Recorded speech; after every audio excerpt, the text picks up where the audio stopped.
Hello there, this is Rahul, and in today's session we are going to talk about how to set up your Kubernetes Jenkins pipeline on AWS. What is the end result of this exercise? So at the end of this session, you're going to set up your Kubernetes cluster running on a public IP address of your AWS instance. So here is the instance detail.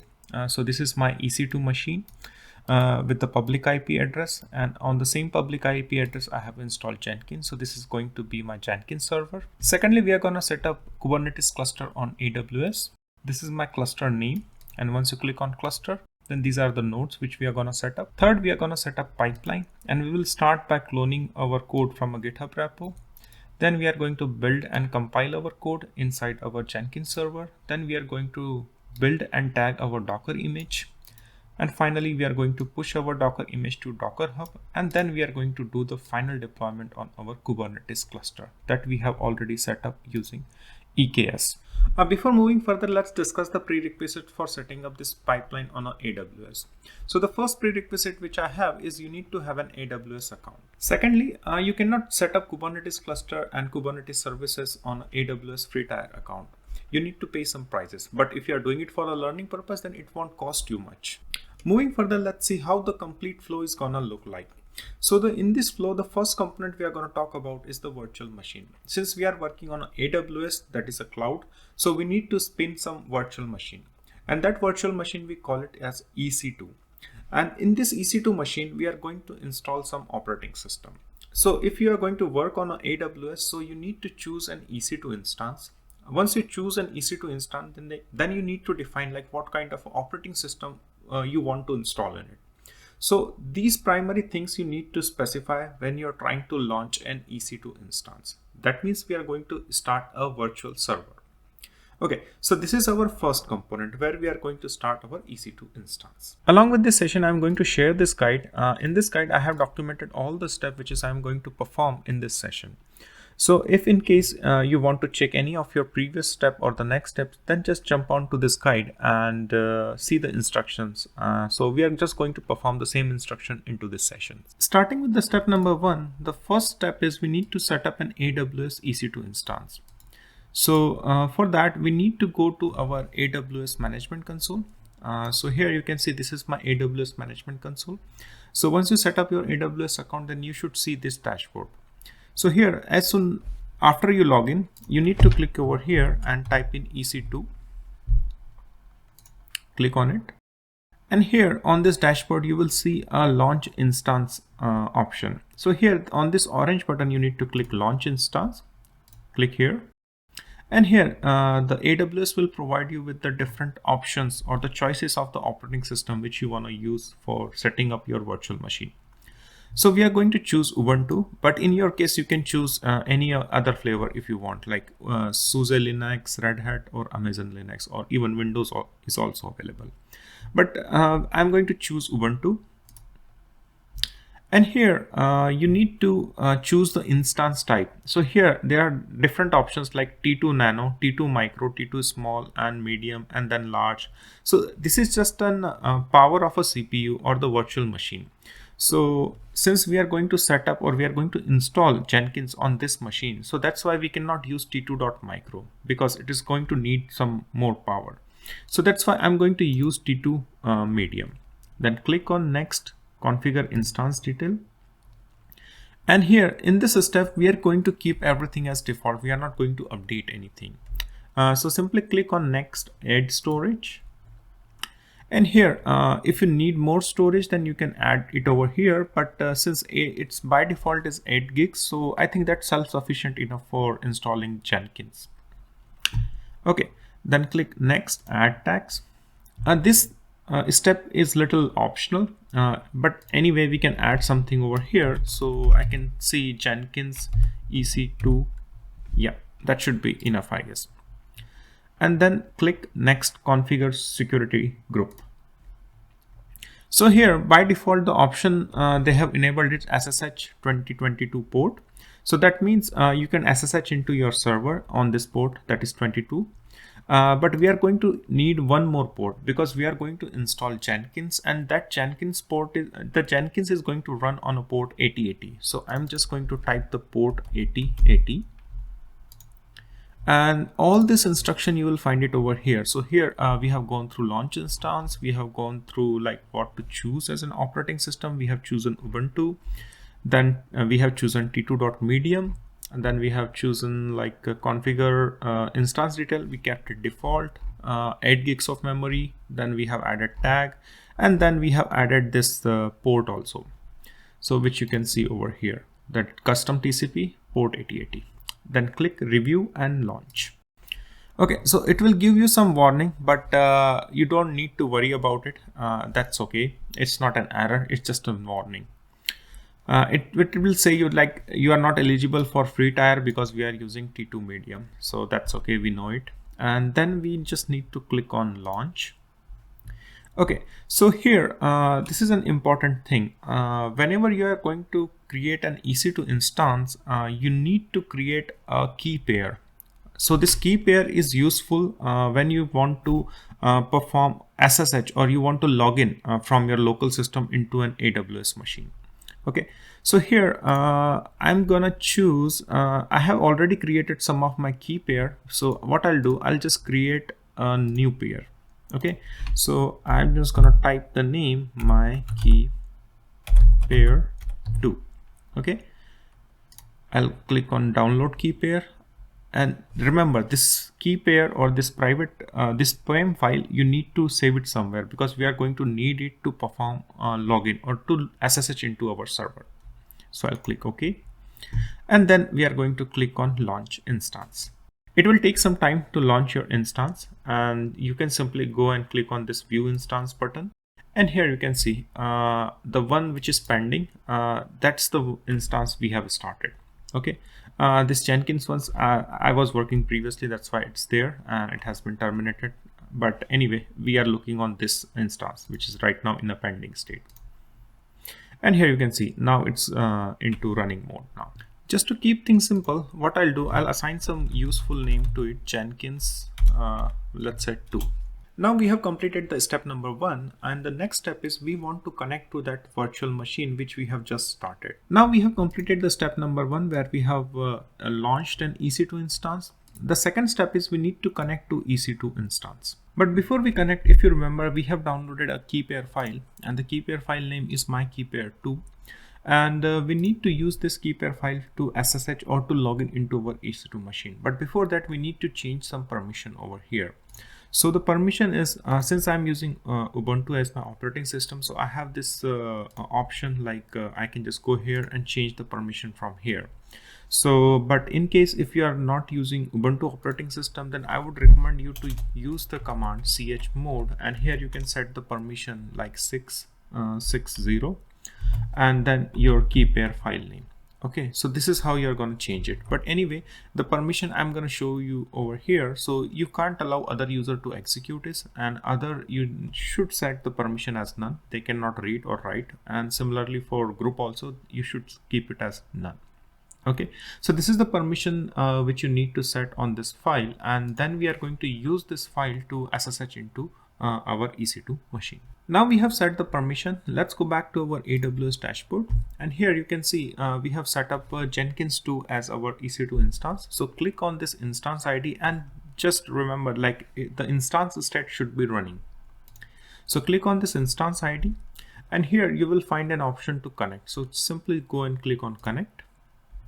And here you will find an option like EC2 Instance Connect, Session Manager, SSH Client, and EC2 Serial Console. We are going to use SSH Client to connect to our EC2 machine. So the command which we are going to use is this command SSH, and this is the key pair. Okay, so this is the key pair we are going to use it.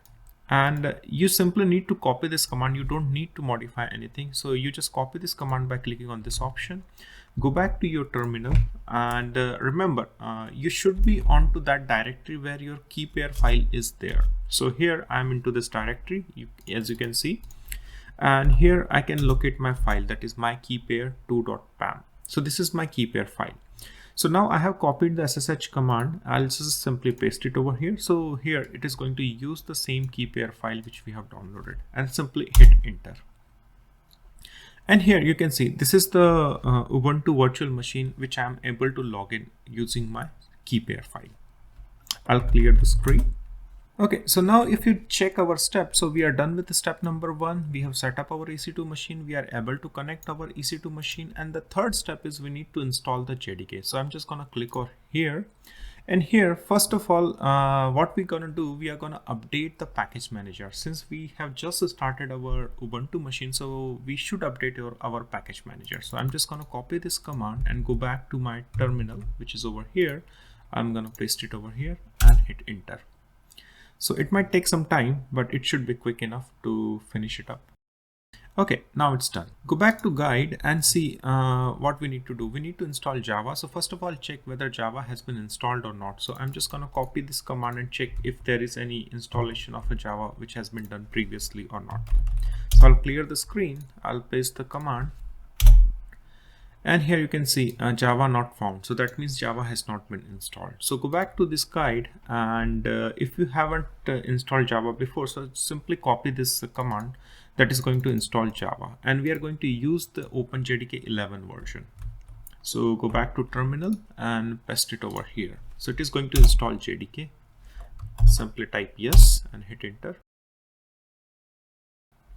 Alright, so now we have installed Java. I'll clear the screen and I'm just going to run the command Java version again. And here you can see we have installed Java OpenJDK version 11.0.11. Moving back to our flow. So what we have achieved so far is we have launched our EC2 machine. After launching our EC2 machine, we are able to SSH into our EC2 machine.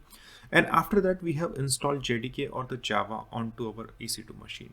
So these are the prerequisites which is needed for installing Jenkins. So that is going to be our next step. So still we are talking about this first component which we are trying to prepare in this whole setup. Now the step number 4 is we need to install and set up Jenkins. So click on it. So these are the instructions for installing Jenkins. So just copy the first command from here and go back to your terminal. So this is my terminal where we have previously installed Java. I'll clear the screen and simply gonna paste the command over here and hit enter. And after that, we are going to copy the second command. We are just simply adding the repository which is needed for installing Jenkins. So this is the second command for that. Hit enter. And after that, we are going to update our package manager because we have added the new repositories from where Jenkins will be downloaded and installed on my this Ubuntu virtual machine. So now I am updating my package manager. That's been done. I'll clear the screen and go back to my guide, and then we are going to install the Jenkins. So this is the command for installing Jenkins. Simply paste it over here and type Y and hit enter. Okay, so now we can see our Jenkins has been installed successfully.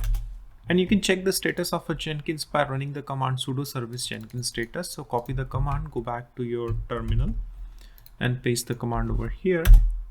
And here you can see the status should be active. Now, after installing Jenkins, we need to set up our Jenkins also. So there is a further steps also which is needed after performing the Jenkins installation. So go back to your AWS console. So here's the screenshot, and where we need to click is the instance ID. So I will go to my EC2, click on instances running, and here is my instance which is running right now. Click on it. And here you will find the public IP address. So copy this public IP address from here, and the same instruction I have given over here also. So this is the public IP address. It will change for you because they are going to assign, AWS is going to assign a new IP address. So simply paste it over here. And if you remember, I told you to enable the port 8080, TCP port 8080 in the step number 1, I guess. So if you go back into the guide, so here, this is the port I have told you to enable, that is 8080. So this is the port where Jenkins will be running. So now what I did is I copied my public IP address of my EC2 machine, which is running inside my AWS. And this is my IP address of that. I'll apply 8080 port after that and simply hit enter. And this is the login screen or the start screen of our Jenkins. If you are able to see this screen, that means you have installed Jenkins successfully. But to continue further, you need to download the password, or you need to get the password, and the instructions is over here. So you need to get the password from here. So simply copy this path, go back to your terminal, clear the screen, but you need to use admin privileges. So you need to type sudo, then cat for viewing the password, and then just simply paste the command. And here you can see this is the password which is generated by Jenkins by default, and this is a one-time password which is needed, and after using it for the first time, or that will be the last time, and you will not be able to use it again. So I'm simply gonna paste it over here and click continue. I'm just not gonna save the password, and here customize Jenkins. So I will go with the install suggested plugin option. Click here. And it might take some time, so I'll be back once everything is ready. Here you can see this is the next screen you will get, where you need to create an admin user and you need to set the username password. So simply I'm gonna type the username admin. This is for demo purpose, that's why I'm keeping the simple name, but just for security reason, use strong password and username. Full name, I'm just gonna type Rahul and admin. So these are the details I have fill in. Save and continue.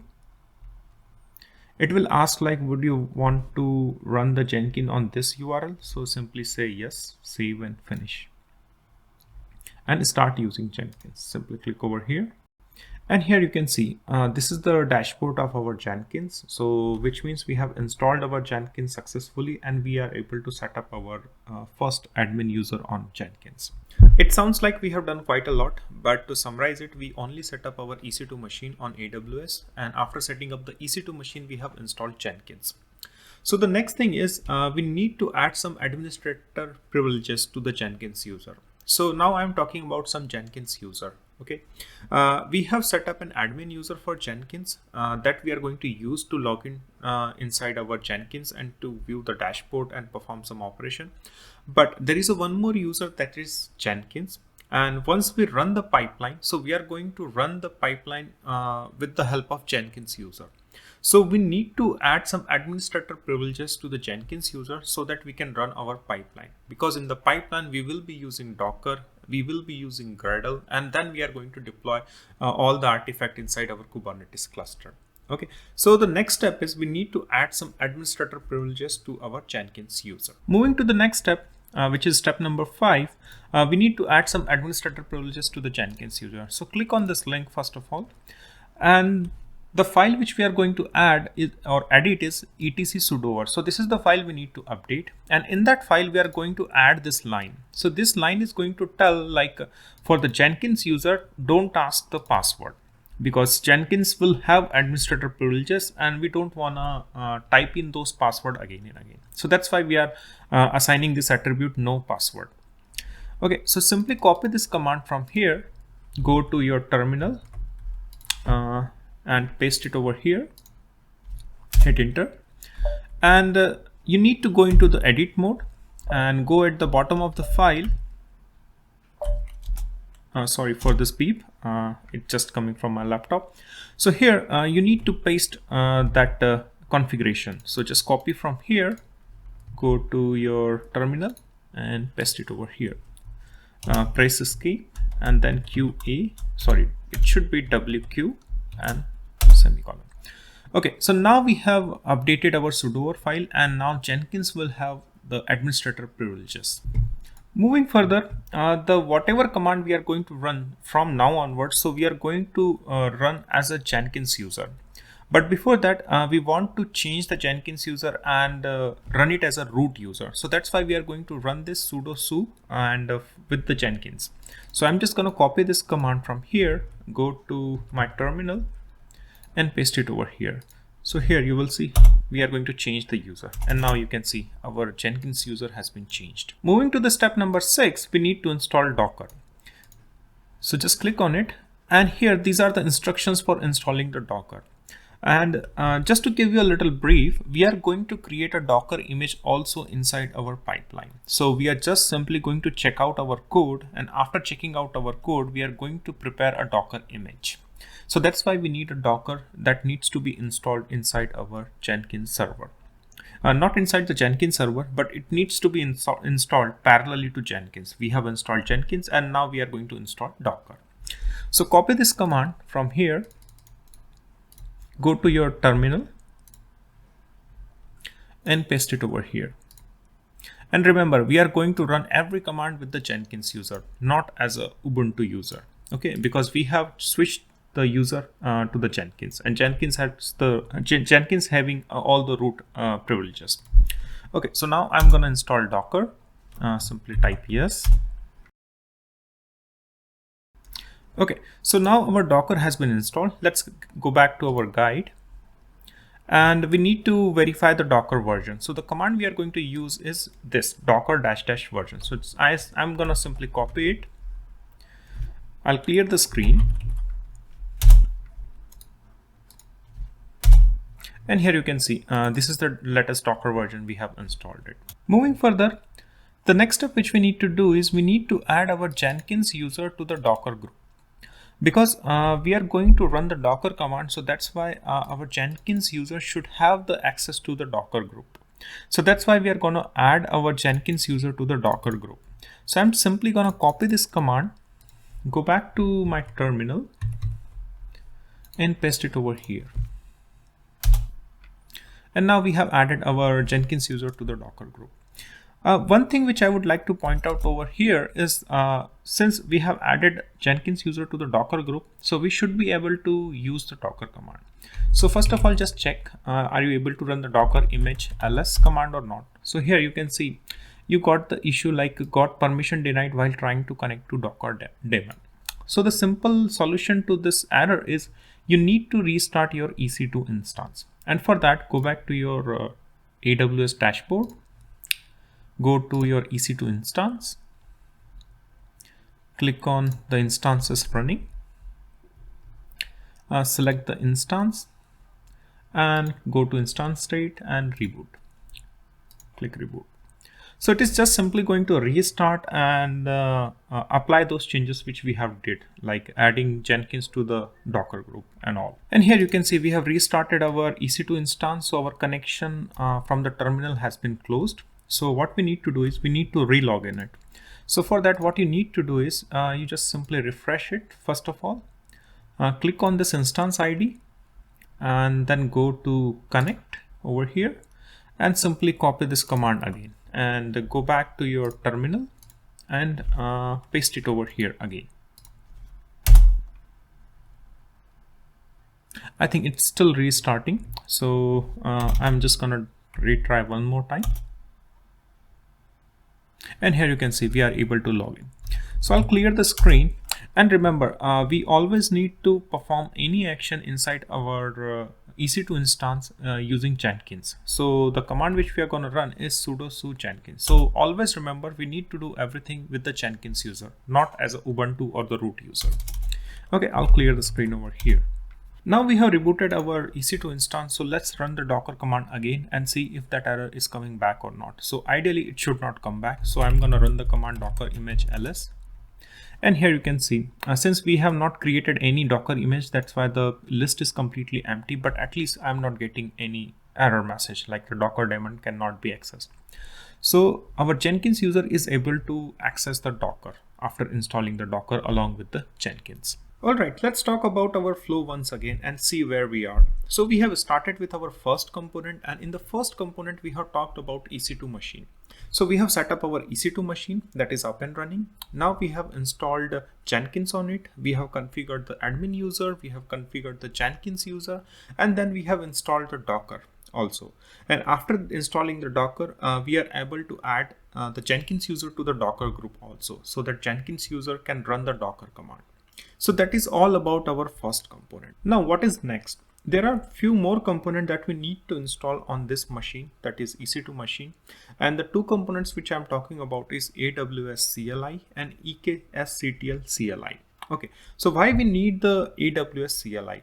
Since we will be using this machine to start our Kubernetes cluster. So that's why we need some kind of a mechanism so that we can authenticate this machine so that it can use the AWS environment.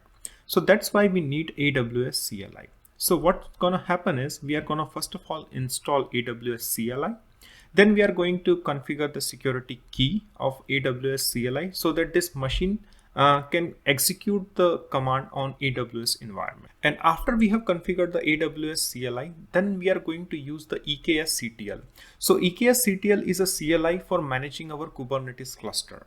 So this is also a command line interface, and we are going to write some Kubernetes command which is like provided by eksctl so that we can start our Kubernetes cluster on AWS environment. So now we are going to install two more components, that is AWS CLI, so that we can communicate with the AWS, because it's still a virtual machine running somewhere. But to connect with the AWS, we need to provide that authentication mechanism. So that's why we are going to install AWS CLI, and then we are going to provide some security keys to it. And then we are going to install eksctl. Let's go back to our guide, and now we are into the step number 7, where we need to install and set up the AWS CLI. So click on this link. And here, this is the command which we are going to use to install AWS CLI. So simply copy this command from here, go to your terminal and clear the screen. And always remember, we are going to use the Jenkins user to perform any kind of installation. So just paste the command over here, and this will install AWS CLI.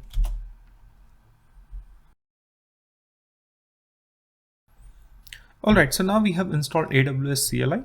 You can verify the installation of AWS CLI using the command AWS version, and go to your terminal, copy this command and go to terminal and paste it over here. And here you can see this is the version we have installed of AWS CLI. I'll clear the screen. Moving further, now we need to configure AWS CLI. So what does it mean by configuring AWS CLI? So we are going to provide two things.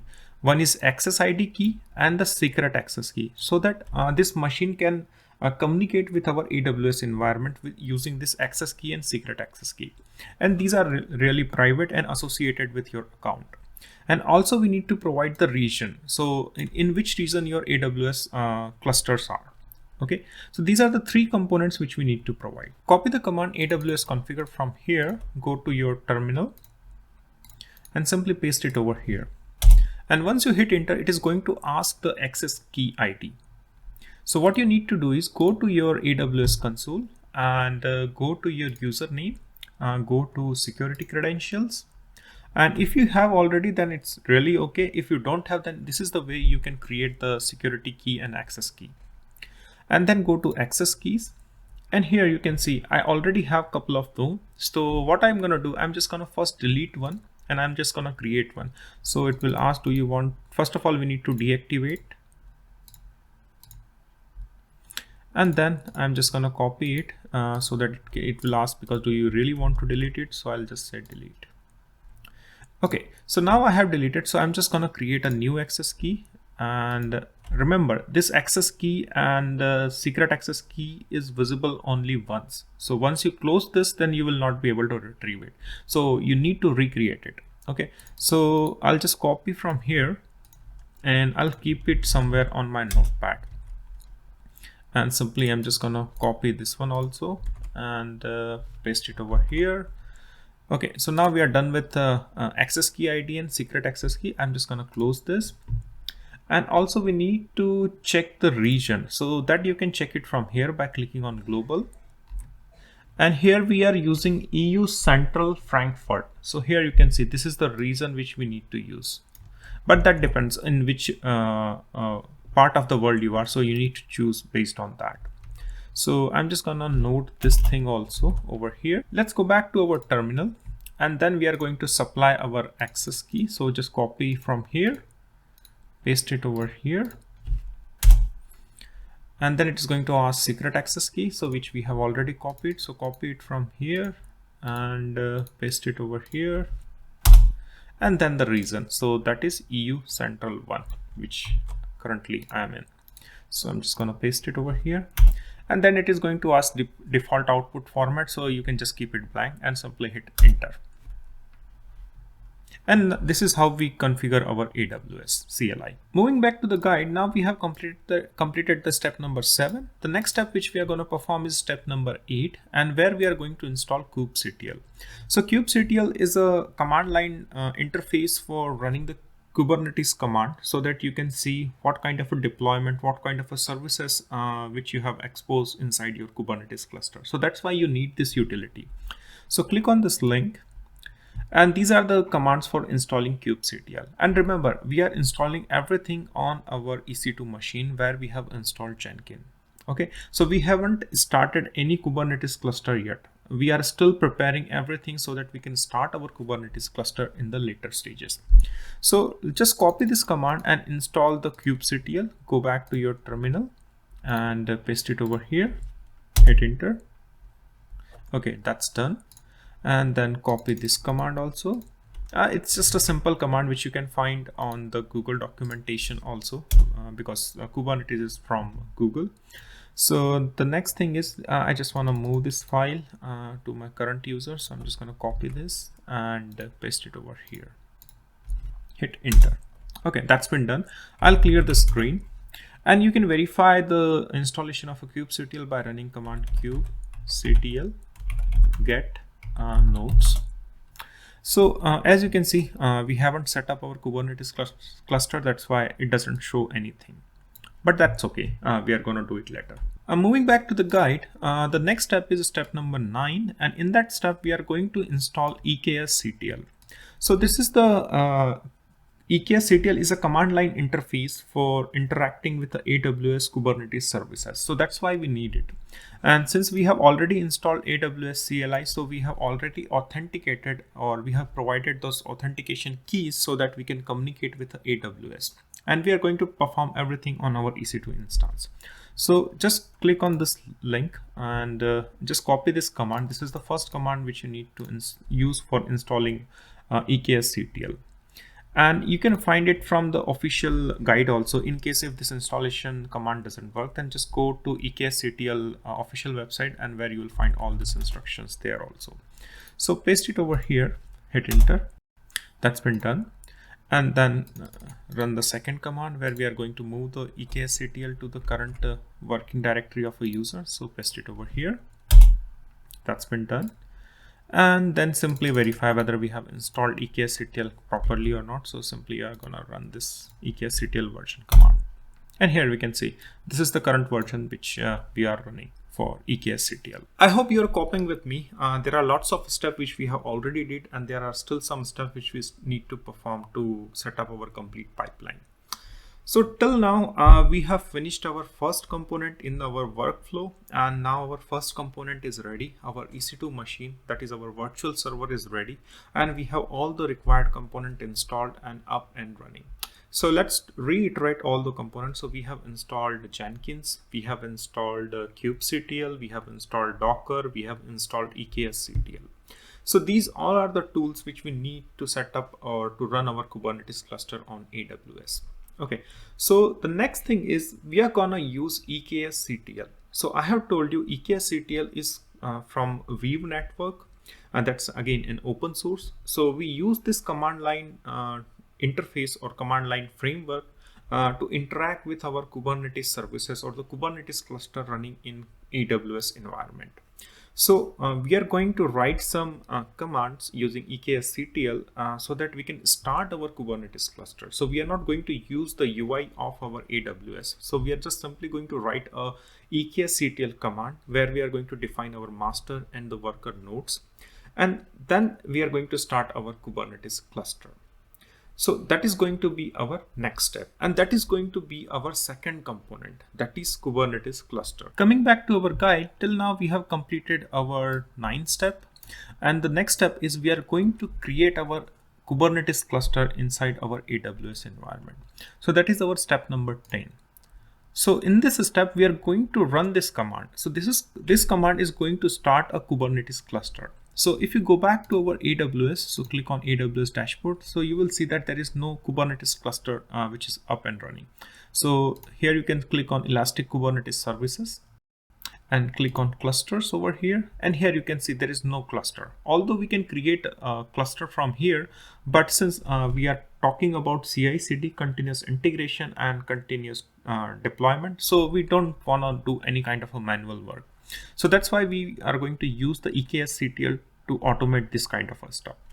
Okay, so copy this command and run it on your terminal. So I'm just going to copy this command, but before that I would like to explain this command. So I have already copied this command over here so that you can see the breakdown of this complete command. So this is my single line command, but here you can see the same command I have broken it down. So let's understand what this command does. So this eksctl is a keyword, and this is the command create cluster. That's the keyword we are going to use for creating a Kubernetes cluster. Then you need to specify the name of the cluster. So here I have given the name as JHook test cluster. Third, we need to specify the Kubernetes version. So I have specified the version 1.17, but you can specify any Kubernetes or any Kubernetes latest version. That's absolutely okay and up to you. Second, we need to define the reason, in which reason you are running your AWS account. Then we need to define the node group name, since we need to provision nodes inside our Kubernetes cluster. So we need to specify the node group name. So here I have specified as a worker nodes. Then again, the nodes are still a virtual machine. So since as you remember, in the first step we have started our EC2 machine, that is T2 medium, but here we need to assign what kind of a machine they are gonna be inside for your Kubernetes cluster. So we need to define those nodes as a T2 micro. Since we are doing it for our demo and example purpose, that's why I have kept T2 micro, but you can keep T2 medium or large as per your need. But just remember, Kubernetes cluster or the nodes are still a virtual machine. That's why we need to specify T2 micro or the type of the machine which you want to start in your AWS machine. And how many nodes we want? So we want 2 nodes. So this is the breakdown of our eksctl command. Okay, so simply copy this command from this guide and go back to your terminal, clear the screen and paste it over here and simply hit enter. Oh, I got the error, but the error said this cluster already exists. Here you can see, since before this recording I was just playing with this whole setup, so that's why I have created this cluster already. So what we are gonna do, we are just gonna go back to our guide and we are gonna change the cluster name. So I'm just gonna copy this and I'm just gonna paste it over here into my notepad, and here we are gonna change the cluster to 1. Okay, and I'm just gonna copy this command and go back to my terminal. I'll clear the screen and paste it over here. And this is how we are going to provision or start our Kubernetes cluster. And remember, this provisioning or start of a Kubernetes cluster will take time. For me, it took around 20 to 25 minutes. I have shared the screenshots also in the guide. So here you can see it started around 1849 and it completed around 1908. So it roughly took around 20 to 25 minutes. So be patient because it will take some time to start your Kubernetes cluster. But once your Kubernetes cluster is started, so you will see over here. So once you need to refresh it, and then you will be able to see your Kubernetes cluster. So I will be back when this cluster is up and running. Now I'm back again, and here you can see our Kubernetes cluster has just started, and it almost took I think more than 20 minutes. And here you can see the timestamp when the Kubernetes cluster is finally up and running. So we can verify the Kubernetes cluster. So go to our AWS console and just click on Elastic Kubernetes Services and just click on clusters. And here you can see JHook test cluster 1. Remember, we have changed the name to cluster 1 because a previous name was already taken by me. And once you click on this, then you will see the nodes also. So here there are 2 nodes, that is T2, both are T2 micro, and these are the 2 node names which is available over here. Now we have set up our Kubernetes cluster, and if we talk about our flow, so our first component is ready, and our second component, that is our Kubernetes cluster, that is also up and running. Now, before we move further, we need to understand one more flow, like how our pipeline is gonna look like. So I have divided our pipeline into number of stages. so that we will start from a GitHub and then we will end up on deploying our code or our container image of our application inside our Kubernetes cluster. So here, this is the flow of our pipeline. So here you can see this is the step number 1 and this is the code sign. So that means this is my code. And the first step which I would like to have it is like we need to push our code to GitHub or any kind of a code repository. So for this example, I am taking GitHub, but you can push your code to either Bitbucket, GitHub or SVN. So it needs to be in somewhere into the code repository. So here you can see this is my code which I'm going to deploy inside my Kubernetes cluster, or we're going to run inside our pipeline. So this is the code. I'll share the link of this GitHub repo into the description section so you can clone this repo. Okay, so coming back to the flow over here. So now we have pushed our code and that code resides in our GitHub. So here our code is residing on GitHub. Now what we are going to do, we are going to check out our code inside Jenkins. So that's the Jenkins script we are going to writing it. So that's going to be our first step. So Jenkins wants to know your code so that it can compile and then proceed further. So here, if you go back to our guide, so this is the stage. So this is going to be a git clone stage. So where we are going to clone our GitHub repo. So here, this is the URL, and as you can see, k@Jenkins AWS. So I have mentioned this is the my GitHub URL, and here this is my GitHub repo.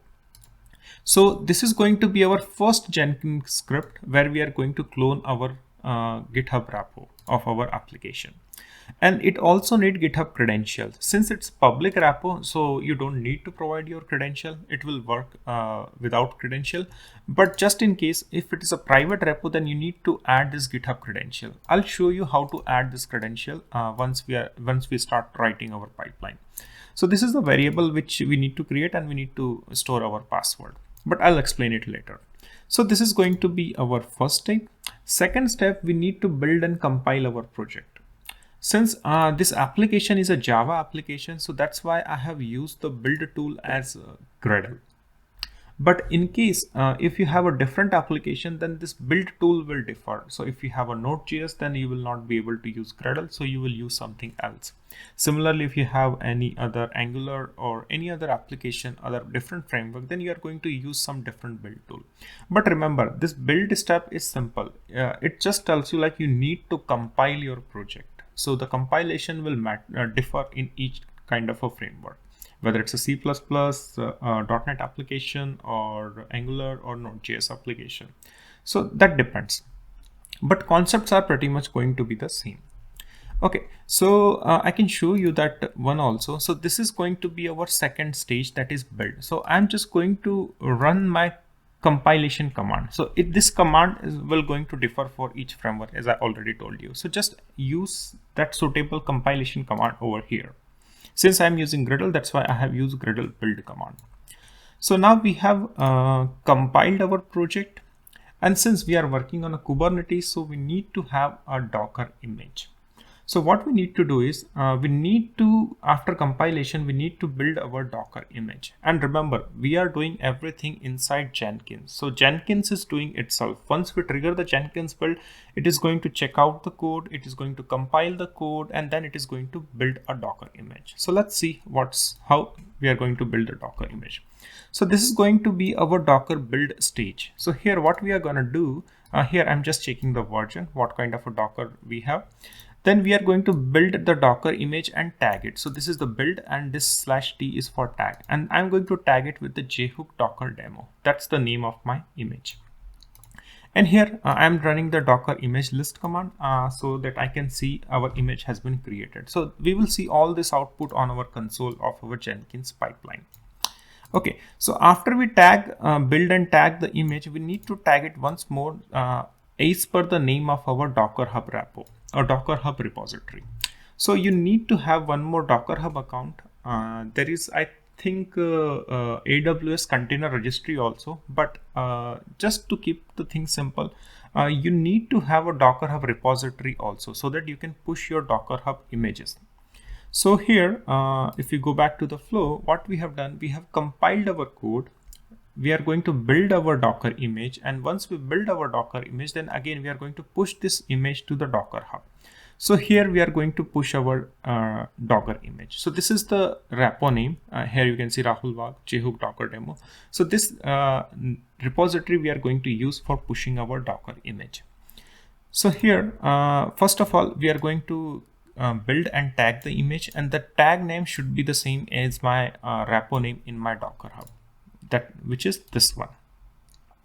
Okay, so now we have built and created our Docker image. So the next thing which we are going to do, we are going to push the Docker image. So we are going to use Docker push command, and we are going to push our Docker image, which we have built it over here. Okay, so this is going to be our next stage of Docker push.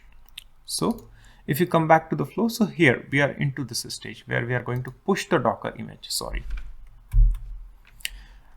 Next, after pushing the Docker image, what we are going to do, we are going to pull the Docker image back again. And why we need to pull that image back? Because we want to deploy inside our Kubernetes cluster. Okay, so go over here, and here you can see this is the kubectl apply f k8s Spring Boot deployment YML, and this YML you're gonna find over here inside my code repo. So once you're gonna clone over here in the step number 2, so you are gonna get all these files over here. So if we go and see the content of this file, then you will see this is the image name, okay, that we have pushed into Docker Hub. So this is the Docker Hub repository. So what's gonna happen is we are gonna apply this configuration, K8s Spring Boot deployment YML. This I have already written. You can modify with your image name. So this is the Docker image name. So what gonna do? We are gonna just simply apply this configuration. So here, if you go and see the guide, so here I'm writing kubectl apply and the YML name, this complete YML name, and this YML contains the Docker image name. Okay. So that's why in the flow I have mentioned like we need to pull the Docker image. So once you are going to run this stage, that is kubectl apply, it is going to first of all pull the Docker image, and after that pulling, it is going to deploy the Docker image, and everything is done via this configuration. So this is the deployment part, and after deployment, this is the service part. So it is going to pull this Docker image, it is going to deploy inside the Docker container, inside the Kubernetes cluster, and then it is going to expose that service on a load balancer. So this is the complete flow of our pipeline, and all the scripts I have already mentioned over here. So this is the complete script. This is going to be our final script. Here you can see. Okay, so again, I'm going to reiterate it. So this is the git clone, which we need to do. Then we are going to do the Gradle build. Then we are going to create a Docker build where we are going to create a Docker image and we are going to tag it. And then we are going to push our image to the Docker Hub. And then we are going here it is. Here we are going to push the Docker image to the Docker Hub. This is the Docker Hub credential because you need to provide the username and password to push the Docker image. And finally, we are going to deploy our container or the Docker image inside our Kubernetes cluster. As I told you, we need to store the secrets, and for that we are going to store the secrets or the username password of GitHub as well as Docker Hub. So these are the two credentials which we need to store inside our Jenkins. So go to your Jenkins. So this is my Jenkins. It is up and running, and I'm just going to use the admin which we have set as a preferred username. And go to manage Jenkins. Go to manage credentials. And here click on add credentials and just follow the guide. And first of all, what we are going to do, we are going to add the Docker Hub credential. So ID we are going to use is, first of all, the kind we are going to use it secret text. So here, go into that and go secret text. And this is going to be my password of Docker Hub. So you need to type in your password over here of your Docker Hub account. So I'm just going to put my Docker Hub credential. After that, you need to assign the ID. So I'm assigning the ID Docker Hub password, but it's up to you what kind of a name you want to keep. So, but just to know, you need to put some ID, which is unique. So I'm just going to put Docker Hub password. And remember, we are going to use this ID later. And description, you can put anything, Docker Hub password. that doesn't matter. Click OK. And again, we are going to add one more credential. And the next credential we are going to add is for GitHub. So this time you are going to take username with password, and you can go over here, username with password. So username, I'm just going to take it from here, Rahul Wag.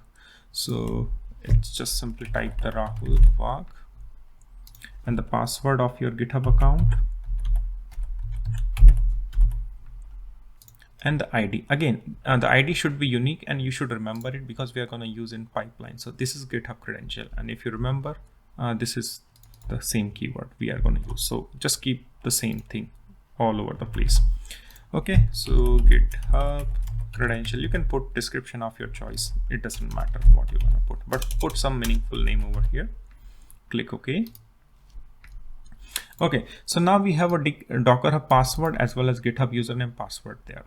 Again, go back to your dashboard, click on new item, and here just type test pipeline.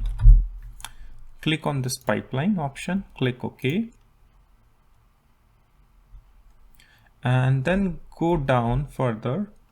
There is one more thing which I forget to tell you. We need to set up Gradle also.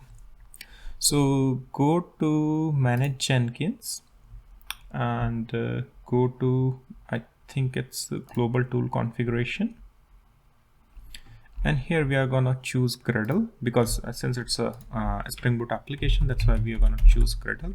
So default, and yeah, just apply and click save.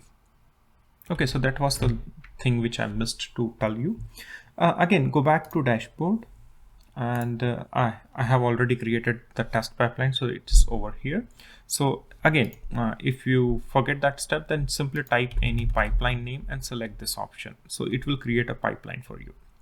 Okay, so I'm assuming that you have created this pipeline. Go to this pipeline, go to configure and go down. And here we are going to write all the scripts which I have mentioned. So I'm going to increase the font over here so that you can see. And what I'm gonna do, I'm just gonna go back to my guide and copy all this thing from here because these are the scripts we are gonna need it. Copy, go to your pipeline and paste it over here. So here again, it's same, git clone, using Gradle build your Gradle project. Then here we are going to build our Docker image, and then we are using the Docker Hub username password. And using the same username password, we are pushing the Docker image, and then finally we are doing the Kubernetes deployment. So apply and save it. Now our pipeline is ready, and we can just simply click on build now, and then you will see a number of our build, that is 1. So click on it, and here you can see our build is going on. So what I'll do, it will be better to see in a little UI mode. So here you can see all the stages. So first of all, it did the git clone. Now it is doing the Gradle build. So it is compiling and building our project. Okay, so now the Gradle build has finished in 45 seconds, and now it is going for Docker build. So that means it is going to build and tag our Docker image.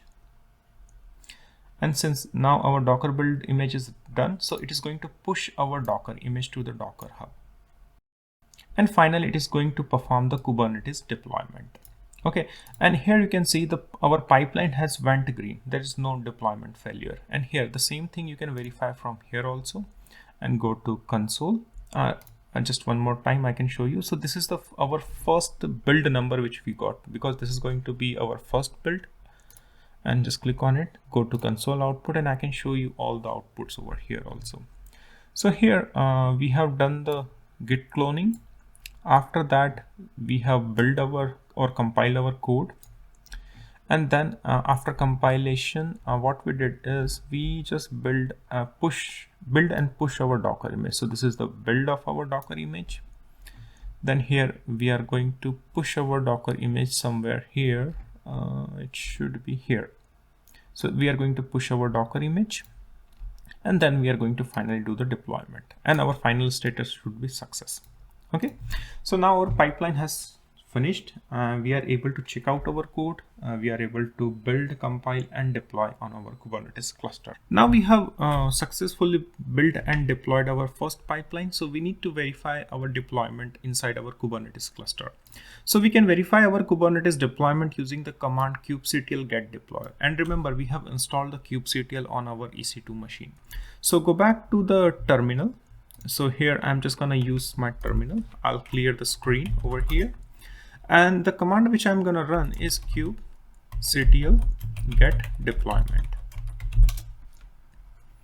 And here you can see my Spring Boot application has been deployed inside my Kubernetes cluster.